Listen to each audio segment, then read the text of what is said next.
सबको नमस्ते। भारत इतिहास यूट्यूब चैनल में आप सबका बहुत बहुत स्वागत है। मैं आपका वेंकट।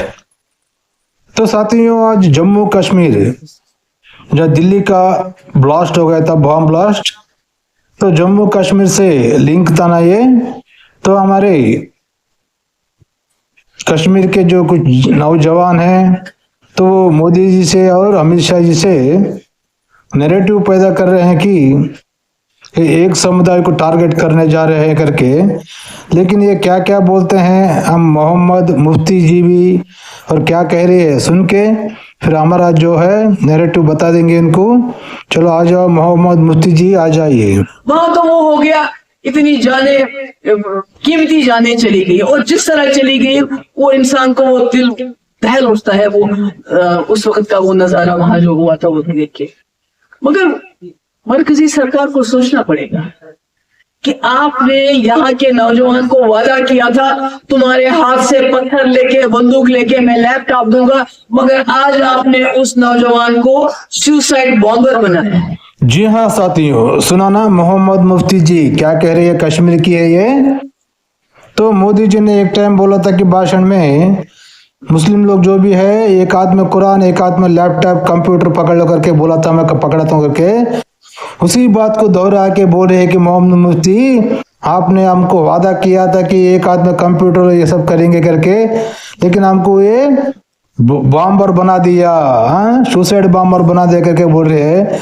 अरे मोहम्मद मुफ्ती जी, जब अल्फाला यूनिवर्सिटी में जो डॉक्टर लोगों की पढ़ने की है वो कहाँ से मान्यता पढ़ के वो यूनिवर्सिटी बनाई, किसने बनाई?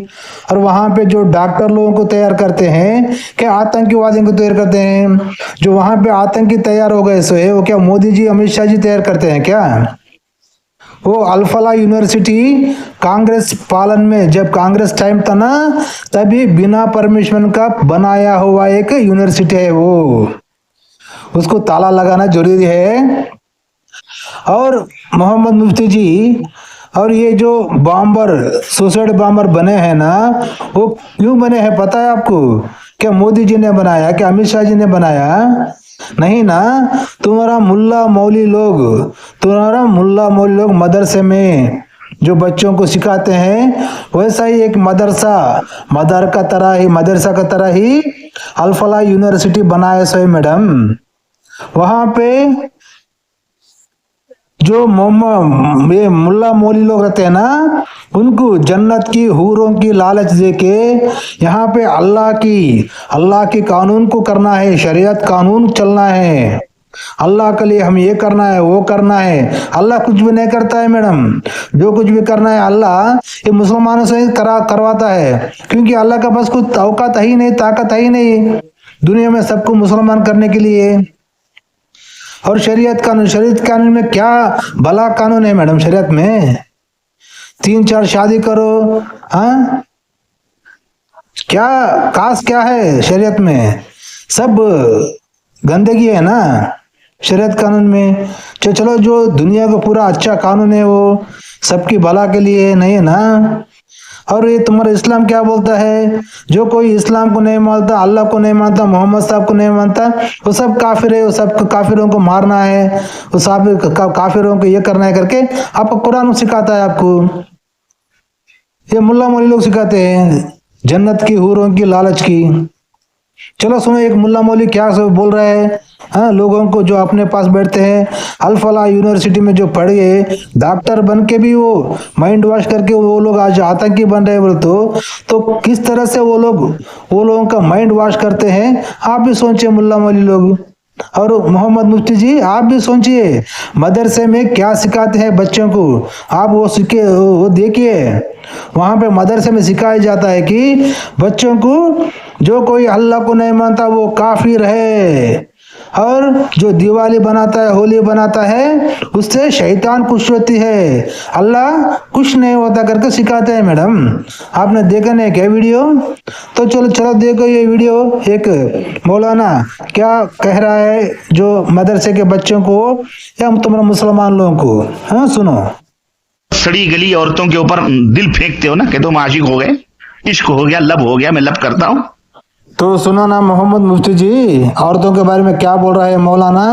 सड़ी हुई गली के रंडी के वो क्या क्या बोल रहा देखो। गंदगी की तुम इश्क करते हो ना, प्यार करते हो ना, तो लड़के लोगों को प्यार नहीं करना, इश्क नहीं करना। गली के गंदगी ये कहते हैं तुम लोग, औरत लोग, समझे। सुनो, जो जन्नत में तुम्हारे लिए अल्लाह अज़्ज़ वजल ने तैयार की मैडम, और तुम रंडियों, खुजड़ों, खसरों, तवाइफों की एक्स मुस्लिम दीदी बोल के एक चैनल है यूट्यूब, उनकी चैनल देखो, आपको इस्लाम के बारे में पूरा पता चलता है और औरत की क्या औकात है इस्लाम में आपको भी पता चलता है। और यहाँ तो हो सकता है मिनटों में आप फारिग हो जाते हो। अल्लाह के नबी सल्लल्लाहु अलैहि वसल्लम की हदीस आती है, तमीज कहीं के छिछोरे, आगे सुनो। और एक नहीं, अरे जनाब, एक तो जब पेट भर जाएगा तुम्हारा तो दूसरी एक रिवायत में आता है तुम्हारे कंधे पर आकर के हाथ रखेगी और तुम पलट के उसको देखोगे तो जो तुम्हारे नीचे है वो कोई इससे ज्यादा हसीन तो ये है। तो सुना मोहम्मद मुफ्ती जी, सुना आपने ये मौलाना क्या कह रहा है। जन्नत में मुसलमानों को हूरे देता कहते। आपको पता है जन्नत में जन्नत क्यों देता है मुसलमानों को, और ये हूरों को लालच क्यों देते हैं। अल्लाह हूरों को और जन्नत को क्यों देता है मुसलमान को, आपको पता है। काफिरों को मारने से। तो ये मुल्ला मौली लोग डॉक्टर पढ़ेस वालों को भी माइंड वॉश करके, क्योंकि डॉक्टर को भी दिल रहता है ना, वो भी इंसान ही है ना। आप जैसे इंसान है, हम जैसे इंसान है, वो डॉक्टर भी इंसान ही है। वो कौन सा बड़ा क्या भगवान नहीं है, वो भी इंसान है, उसका भी दिल रहता है, उसका भी आस रहता है ना उसको। तो ये मुल्ला मौली लोगों के बातों में आके अल्लाह के लिए आप लोग काम करोगे, काफिरों को मार डालोगे तो आपको जन्नत में हाय हाय हूरे देती है, हूरे देते हैं तुमको। नीचे एक दो हूरे, ऊपर दो हूरे, उनके साथ इश्क मोहब्बत सेक्स क्या भी करो, एंजॉय करो। अल्लाह ने ये फैसिलिटी दिया है जन्नत में मोहम्मद मुफ्ती जी। तो फिर मोहम्मद मुफ्ती जी, अल्लाह जन्नत में फिर औरत लोगों को क्या दिया है। मर्द लोगों को तो हूर दे दिया है, दो ऊपर दो नीचे दो ऊपर, बाहत पर हूरे दे दिए है। फिर औरत लोगों को जन्नत में कहते उनको क्या है, 72 मर्दों को देता है क्या है वो, आपको जानो इस्लाम में क्या है बोलने का। औरतों को इस्तेमाल किया गया है, औरतों का कोई औकात नहीं है। मोहम्मद मुफ्ती जी, ये जन्नत और हूरों की लालच के लिए डॉक्टर भी आजकल सुसाइड बॉम्बर बन के ये आस्था कर रहे हैं। सुसाइड समझे ना आप। पहला आपका इस्लाम जो है ना गलती, उसमें देख लो, ठीक है। चलो आगे सुनो। ये राहुल फिरोज खान गांधी है ना, ये भी एक आतंकी है मैडम, पता नहीं एक दिन पता चलेगा वो आतंकी है करके, ठीक है। चलो आगे सुनो। देश के प्रधानमंत्री से रिक्वेस्ट करते हैं, देश के गृह मंत्री से रिक्वेस्ट करते हैं कि इस पूरे इंसिडेंट की जो है निष्पक्ष जांच होनी चाहिए और जो भी इसमें एक्यूज्ड पर्सन है, जो भी इसमें इन्वॉल्व पर्सन है, उनके खिलाफ कठोर से कठोर और इतनी कार्रवाई होनी चाहिए ताकि इनकी नस्लें याद रखें। जी हाँ साथियों, सुना ना ये बंदा क्या कहा। मोदी जी से, अमित जी से गुजारिश करते हैं कि जो घटना हो गया उनसे सख्त कार्रवाई हो बोल के बोला ना। ये बंदा, ये मोदी जी और हमारा जो NRA डिपार्टमेंट है, जो इंटेलिजेंस है ना, अरे बंदे वही काम कर रहे हैं। लेकिन ये आगे क्या कहता है, ध्यान से सुनना, ठीक है। ये कश्मीर में कैसे लोग रहते हैं बोलने का आप भी सुनो।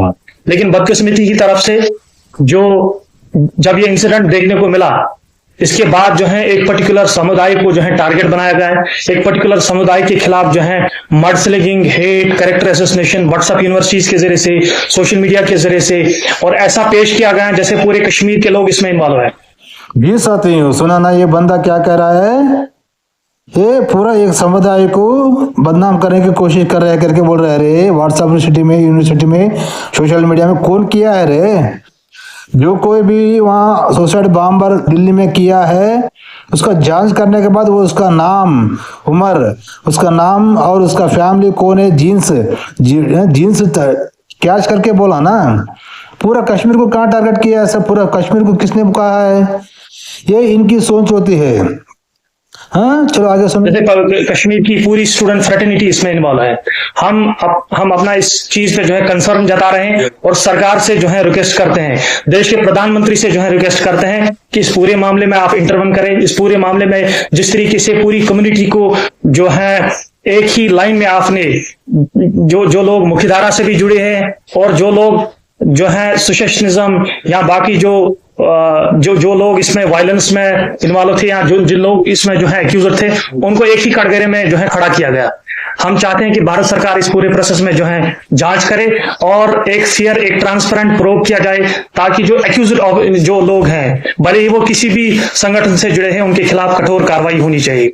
कश्मीरी नौजवान जो है, हमने हमेशा हिंदुस्तान के जो है लोकतांत्रिक पे बिलीव किया है, हिंदुस्तान की डेमोक्रेटिक सेटअप पे, कॉन्स्टिट्यूशनल ट्रेडिशन पे बिलीव किया है और हमने हमेशा जो है वायलेंस को ठुकराया है। जी हाँ साथियों, ये 40 कोड़ी का क्या कह रहा सुना ना, हमने वायलेंस को किया है, हमने लोकतंत्र पे यकीन रखा है। अरे भड़वे, तू इंसान हो के ये सब बात बोलना नहीं, तू एक मुसलमान हो के बात बोलना। अगर तू मुसलमान हो के ये बात बोला, तू काफिर है, तू मुर्तद है, तेरे को अल्लाह जहन्नम में डाल के जलाएगा। ये तुम्हारा कुरान कहता है। अरे बड़वे, पहले तेरे कुरान को बोल। हाँ, हम सब ये जो कुरान है ना, वहाँ पे शरीयत कानून होना लाना, अल्लाह की बंदे बनना, सब लोग मुसलमान बनना करके तेरा कुरान बोलता है। उस कुरान को तू क्वेश्चन कर। जब तू वो ऐसा कुछ है तो इस्लाम को छोड़ के बाहर आ जा ना। तो उसमें जब गलती है तो उसमें क्यों है तुम लोग? सोचो, जो कोई अपने आप को इंसान समझता है तो उससे बाहर निकलता है। क्योंकि आज हमारे भारत देश में 4 करोड़ लोग एक्स मुस्लिम बन गए सो है, क्योंकि वो लोग इंसान समझते हैं अपने आप को। ये जो कुरान है, ये अरबी देश से उस टाइम पे मुगल लोगों ने आके हमको जबरदस्ती धर्मांतरण किया गया है। भारत देश में जितने भी है पूरे सनातनी हिंदू है। एक समय में यहाँ पे जबरदस्ती तलवार बता के धर्मांतरण किया गया एक समय में। ये बात को हमारा कांग्रेस के पूर्व नेता है ना, उन्होंने भी कहा ना कश्मीर में सबके सामने, हम सब समान सनातनी है, हिंदू है करके। तो उसको पहला हमारे देश से कुरान को, हदीसों को हटा दो, नहीं तो सब लोग जो करना अलग जैसा, यानी कि जाकर ना अलग जैसा बनेगी। समझे? चलो आगे सुनो। हमने हमेशा जो है टेररिज्म को ठुकराया, हमने हमेशा जो है सोशलिज्म को ठुकराया है, लेकिन उसके बावजूद जिस तरीके से हमारी कम्युनिटी के खिलाफ व्हाट्सएप के जरिए से जो हेट अरे तुम टेररिज्म को टुकराया, वो टुकराया, ये टुकराया, कल तो नहीं चलता। पहले इस्लाम को टुकरा, कुरान को टुकरा, इस्लाम छोड़ के एक्स मुस्लिम बन, तभी सब कुछ बात कर। तेरे इस्लाम बोलता है, बोल रहे हैं, समझे? तेरे इस्लाम कुरान क्या कहता है वो सुनो, वो पढ़ो। जब उसको टुकराओ तुम्हें एक्स मुस्लिम बन जाओ, जब तुम्हें पता चलता है। ठीक है? इंसिडेंट के बाद जो है फैलाया गया, एक पूरी जो है कम्युनिटी को आपने जो है वल्नरेबल कंडीशन में डाला है। हमारे 1.5 लाख से ज्यादा लोग हिंदुस्तान की अलग अलग रियासतों में पढ़ते हैं, प्रोफेशनल कोर्सेज परस्यू करते हैं, नॉन प्रोफेशनल कोर्सेज परस्यू करते हैं। उनको जो है बिला वजह प्रोफाइलिंग की जा रही है, उनको वल्नरेबल कंडीशंस में जो है डाला गया है, उनको जो है जगह जगह पे तलाशी की जा रही है, उनके घर वालों को जो है समन किया जा रहा है, स्टूडेंट्स को जो है पिकअप किया जा रहा है। हम इसमें जो है देश के गृह मंत्री से, देश के प्रधानमंत्री से रिक्वेस्ट करते हैं कि आप इस पूरे मामले में जो है इंटरवन करें, आप इस पूरे मामले में जो है कार्रवाई करें। जी हाँ साथियों, सुनाना ये भूटी कौड़ी का क्या कह रहा है। अमित शाह ने एक समुदाय को टारगेट कर रहे हैं करके, और हमारा मुसलमान स्टूडेंट को टारगेट करेगा। रे भड़वे, जो कोई किसके ऊपर शक आता है इंटेलिजेंस को, वो लोगों को तलाश करेंगे ना। अब डॉक्टर पढ़ के सुसाइड बॉम्बर बने तो अब डॉक्टर लोग के पास कौन जाएगा? जो पेशेंट डॉक्टर पर जाने के लिए, वो भी खास करके मुसलमान डॉक्टर पर जाने के लिए डरता है ना। सोचो तुम्हें, पहले ये सब फैक्ट्री है ना तुम्हारा मदरसे में चालू होता है। मदरसे में जो कोई भी लड़के लोग रहते हैं ना, उनको मुल्ला मौलवी लोग सिखाते हैं दूसरे मजहबों को नफरत करना, दूसरे मजहबों को, काफिरों को मार डालना, दूसरे से मिलके जुल के नहीं रहना। हम अल्लाह का शरीयत कानून लाना है। और तुम जो बोलते हैं लोकतंत्र पे हम विश्वास रखते हैं, वो लोकतंत्र पे तुम्हारा कुरान विश्वास रखता नहीं। उसको तू पहला समझ रहे बंदे, है कि ना साथियों? अरे तू ये भी तो नैरेटिव कर सकता था, ये भी तो मांग कर सकता था नरेंद्र मोदी से, अमित शाह जी से। तो हमारा जो कोई भी कश्मीर में है, आपको जो कुछ पे भी आपको शक आएगा तो उनका हम भी आपको सहाकार देंगे कानून का करके भी बोल सकता था ना। हम आपके साथ दे देंगे, हम आपको कानून के जो भी है, जो कोई भी अमर पर शक आएगा आपको इन्फॉर्म करेंगे करके भी बोल सकता था ना। लेकिन वो नहीं बोलता, ये हम एक समुदाय पर टारगेट कर रहे हैं, एक समुदाय पर टारगेट कर करके ये सरकार को बदनाम करता है साथियों। और ये ऐसा ही जोकर नालायक यानी कि जाकिर नायक, ऐसे मानसिकता जो है ना मदरसे में पूरे हो ही रहते हैं। मदरसे में क्या जरूरत है बच्चों को 21 साल होने तक अल्लाह के बारे में उनको क्या जानना है। अरे जो बड़ा होता है ना 21 साल होने के बाद, वो जब भगवान की जरूरत पड़ता है तो उसको वो अपने आप ढूंढ लेता ना भगवान को। अरे तुम भगवान के बारे में बच्चों से माइंड में डाल के तुम उनको एक टेररिस्ट बना के सुसाइड बॉम्बर बना रहे बोले तो सोचो तुम्हारी कहाँ असफलता है करने का कुरान को खोजो। ठीक है साथियों। तो साथियों ये असदुद्दीन ओवैसी है ना, ये भी जन्नत की हूरों के ज्ञान दे रहा है। देखो तो सुनो, ये जो कोई भी मुल्ला मौली लोग है ना, अरे असदुद्दीन ओवैसी हो, ये जो अभी मुल्ला मौली ज्ञान दिया ना, हाँ हूरों की या गली में रंडियों की गंदे की बोल के बोला ना, अब ये जन्नत में ये अगर हिम्मत है इनके इसमें पब्लिक में जन्नत क्यों देता है अल्लाह मुसलमानों को, ये बताओ बोलो। पब्लिक सोशल मीडिया में अगर हिम्मत है तो जन्नत मुसलमान को क्यों देता है, और जन्नत में 72 हूरे आता हूरों को क्यों देता है, क्या कारण है ये। अगर किसी मोहल्ला मौलवानी में हिम्मत है तो पब्लिक सोशल मीडिया में बताओ बोलो। खाली में सोशल मीडिया में हूरे हैं जन्नत है बोलते वो नहीं चलता ना, क्यों देता है अल्लाह, इसके बारे में ओपनली बताओ बोलो। पता है आपको ये अल्लाह ये लोगों को मुसलमान बच्चों से जन्नत की और हूरों की लालच देके, जो मुसलमान नहीं है वो हिंदू हो सिख हो ईसाई हो कोई भी हो, उनको मार डालने से अल्लाह जन्नत में हूरों की लालच देता है। लेकिन ये ओपनली नहीं बोलते हैं क्योंकि क्राइम होता है ना, ओपनली बोलना अगर हिम्मत है तो। लेकिन ये मदरसे में बच्चों से यही सिखाते हैं, उनका माइंड वॉश यही करते हैं कि काफिरों को मारो, कुरान भी यही कहता है काफिरों को मारो, तो इसलिए उनको जन्नत हूरों की लालच देते हैं। तो समझे ना साथियों। तो साथियों फिर अगला वीडियो में फिर मिलेंगे साथियों, तब तक के लिए जय हिंद, वंदे मातरम, भारत माता की जय।